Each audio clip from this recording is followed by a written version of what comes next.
क्या खुद अब समर की आत्मा आकर अनुपमा को बताने वाली है कि उसकी मौत का जिम्मेदार कौन है? कहानी में एक ट्विस्ट आने वाला है जिसके बाद आप लोगों को सीरियल अनुपमा की कहानी एक बार फिर से नया मोड़ लेती हुई नजर आएगी। दोस्तों, कहानी में बहुत ही अलग अलग तरीके के ट्विस्ट आते हैं। कब क्या हो जाए कोई नहीं कह सकता।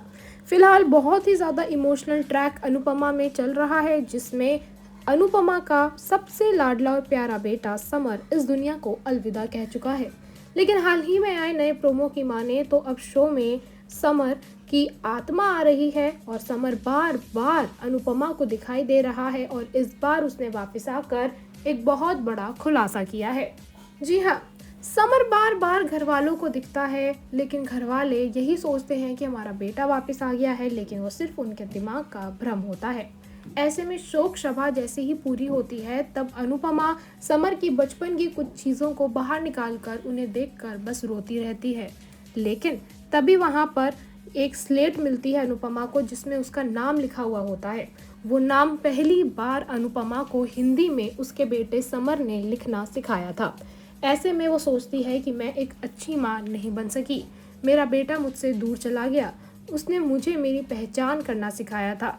ऐसे में वो अपना नाम उस स्लेट में से मिटा रही होती है, लेकिन तभी वहाँ पे समर आ जाता है।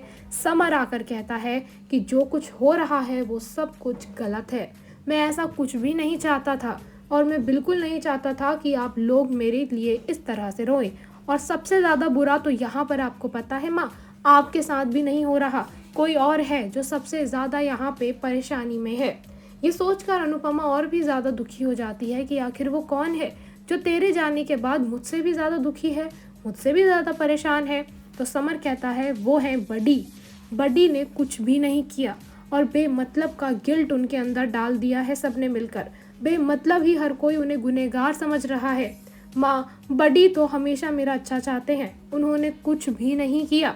उन लोगों ने मेरे बडी को उकसाया था, बडी मेरे आगे नहीं आए थे, मैंने बडी की जान बचाई। बडी चुपचाप खड़े थे, अगर गोली सीधी लगती तो बडी को कुछ हो सकता था, लेकिन मैंने उन्हें देख लिया और मैं अपने बडी को बचाने के लिए आगे आ गया।